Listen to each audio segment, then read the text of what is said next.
18 యుగాల మాదిగ చరిత్ర, మాదిగ యుగాల పేర్లు.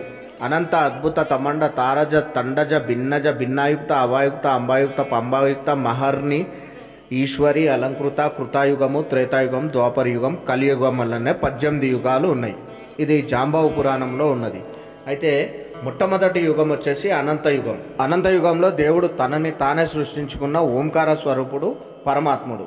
తర్వాత అద్భుత యుగంలో ఒక జాంబవ మునిని పుట్టించిండు, ఆయనే ఆది జాంబవ ముని. తారజ యుగంలో అమ్మవారిని పుట్టించిండు ఆదిశక్తి. ఖండజ యుగంలో ఆదిశక్తి మాత ఈ పరమాత్ముడైన దేవుడు నెమలి రూపంలో నాట్యం చేయగా అండజ యుగంలో 3 గుడ్లు పుడతాయి, వాళ్ళే శివుడు బ్రహ్మ విష్ణువు. భిన్నజ యుగంలో ఆదిశక్తి భస్మము నుంచి త్రిమార్తలు పుడతారు, పార్వతీమాత లక్ష్మీమాత సరస్వతీమాత. వినాయక యుగం 5వ బూడిద నుంచి కాళీమాత పుడుతుంది. మళ్ళీ తర్వాత అవాయుక్త యుగంలో పంచబ్రహ్మల జననం అవుతుంది, జాంబవంతుని దొక్క నుంచి యుగమహాముని జన్మిస్తాడు. మహీరాణ యుగంలో శంకరుని దేహం నుంచి శాసముని పుడతాడు. మహారాణ యుగంలో త్రిమూర్తులతో త్రిమాతల వివాహాలు జరుగుతాయి. ఆది జాంబవంతునికి జలవీర మాత కమలాక్షి దేవితో వివాహం జరుగుతుంది. బ్రహ్మస్ఖలనం నుంచి రేతస్సు నుంచి వశిష్ఠమును అగస్త్యముని జన్మిస్తారు.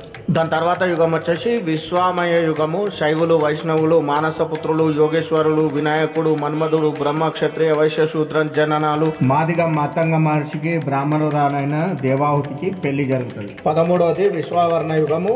అరుంధతితో పాటు ఇంకా 8 మంది పుత్రికల జననం జరుగుతుంది. ఈ మాదిగ మతంగ మహర్షి కూతుర్ల వివాహాలు దేవుడు బ్రహ్మ మానసపుత్రులతో జరిపిస్తాడు. దేవాసుర ముని గంధర్వ భృగు దీక్షముని మహర్షి జననం జరుగుతుంది. తర్వాత వచ్చేసి అలంకృత యుగం. ఈ యుగంలో క్షీరసాగర మదనం జరిగేటప్పుడు ఆ పర్వతాన్ని మోకాలుతో ఆపాడు జాంబవంతుడు. విష్ణువు పూర్వావతారంలో జాంబవంతుడు మూలికలు వేయగా తెల్ల ఏనుగు కామధేనువు కల్పవృక్షము చింతామణి అప్సర స్త్రీలు పుట్టారు. శివుడు విషం సేవన చేశాడు. ఊర్వశిని చూసి మోహించిన బ్రహ్మ శిరస్సును శివుడు ఖండించగా ఊర్వశికి వశిష్ఠుడు పుట్టాడు. దాని తర్వాత యుగం వచ్చేసి కృతాయుగం. ఈ కృతాయుగం మనకందరికీ తెలిసిందే. కృతాయుగంలో బ్రహ్మ మళ్ళీ విష్ణు నాభి నుంచి పుట్టడం జరుగుతుంది. చాతుర్వర్ణాల సృష్టి జరుగుతుంది. శివపార్వతుల నుంచి ఉద్భవించినటువంటి మాల చెన్నయ్యకు కామధేను అనే ఆవుని అప్పచెప్తారు దేవతలు.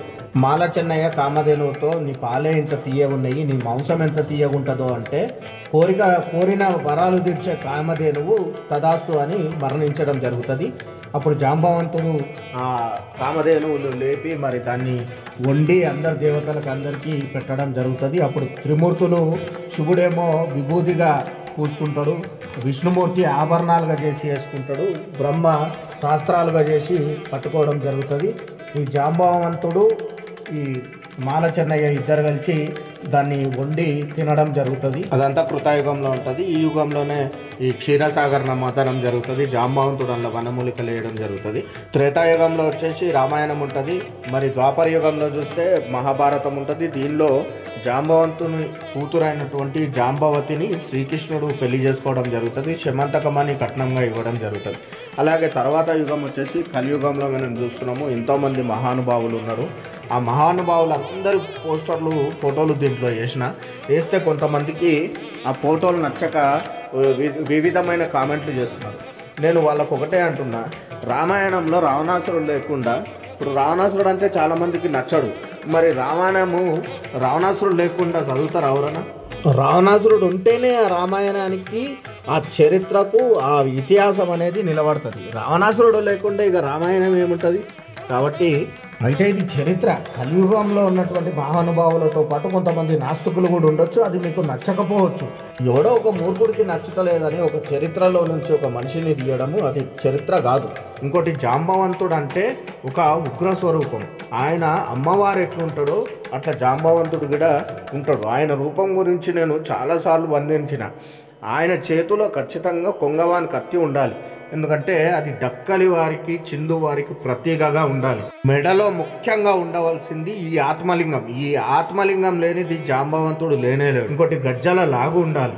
గజ్జల లాగు, ఆయన బొట్టు, ఆయన కట్టు బొట్టు, ఆయన జటాజూటాలు అవన్నీ కూడా మనకు ఆ జాంబవంతుని రుద్ర రూపాన్ని తెలియజేస్తూ ఉండాలి. అట్లయితే ఎల్లమ్మ తల్లిని శాంతింపజేయడానికి దట్టీల మీద 7 దట్టీలు కట్టి, కాషాల మీద 7 కాషాలు కట్టి, గజ్జల లాగు తొడిగి, కాళ్ళకు గజ్జలు తొడిగి, రుద్రాక్షలు భద్రాక్షలు తొడిగి, శిగ మూడి కట్టి ఎల్లమ్మ తల్లిని శాంతింపజేయడానికి డప్పుల దరువులతో మొత్తము ఎల్లమ్మ తల్లిని శాంతింపజేశాడు జాంబవంతుడు. అంత రుద్ర స్వరూపము ఈ జాంబవంతుల్లో మనకు కనబడాలి. కొంతమంది అంటారు ఈ జాంబవంతుడు మునీశ్వరుడు కదా, ఆయనకు ఇలాంటి అలంకారాలు ఎందుకు, ఆయన చేతుల కుంగవాని కత్తెందుకు, ఆయనకు మెడల ఆత్మలింగం ఎందుకు, గజ్జల లాగెందుకు, గజ్జలు ఎందుకు, రుద్రాక్ష భద్రాక్షలు ఎందుకు అని చెప్పేసి. మిత్రులారా, ఇప్పుడు ఎట్లాగైతే త్రిమూర్తులకు ఆయుధాలు ఉంటాయో, శివునికి త్రిశూలం ఉంటుందో, విష్ణువుకు శంఖచక్రాలు ఉంటాయో, బ్రహ్మకు ముఖాలతో ఉన్నటువంటి ఆ వేద శాస్త్రాలు అన్నిటి కూడా బ్రహ్మ చేతిలో చూపెడతారో, అట్లా జాంబవంతునికి కూడా అలంకారాలు ఉంటాయి. ఆ అలంకారాలన్నీ కూడా మనం చూపెట్టాలి. నేను ఎవరైతే ఈ ప్రశ్న అడుగుతున్నారో వాళ్ళకు ఒక ప్రశ్న నేను కూడా వేస్తున్నాను. మీరు చిన్నప్పుడు పుట్టినప్పుడు మీకు ఏ బట్టలు లేవు, కానీ మీరు ఫోటోలు దిగి మీరు పెద్ద పెద్ద పోస్టర్లల్లో మీరు బట్టలు ఎందుకు వేసుకొని వేస్తారంటే అది మన అలంకారం. మనం రాను రాను వస్తున్నటువంటి మన అలంకారాలు మనం చూపెడతాం. అట్లా ఆయన జాంబవంతుని రుద్ర రూపాన్ని మనం చూపెట్టడానికి ఆయన అలంకారాలు ఖచ్చితంగా ఉండాలి. చిన్న వీడియోలో మొత్తం చెప్పడానికి కొద్దిగా ఫాస్ట్గా చెప్పడం జరిగింది. నేను గుడ్ల జగదీష్ మాదిగ, సామాజిక తత్వవేత్త. జై జాంబవంత, జై ఆదిశక్తి, జై మాదిగ.